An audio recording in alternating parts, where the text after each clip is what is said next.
A lata de lixo.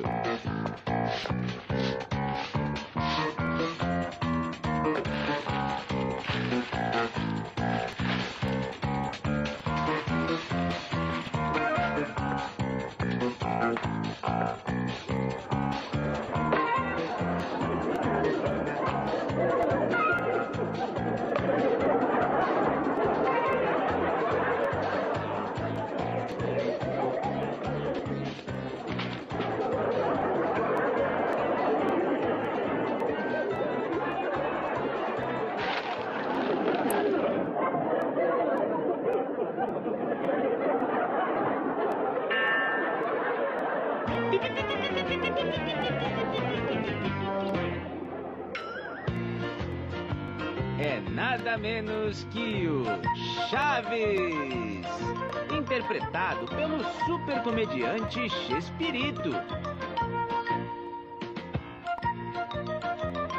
com Maria Antonieta de las Nieves como Chiquinho,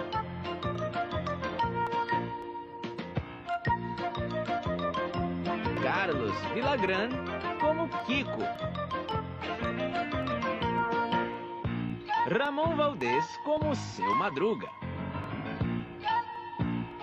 e Florinda Messa como Dona Florinda. Participação especial de Rubem Aguirre como Professor Girafales e Edgar Vivar como Senhor Barriga.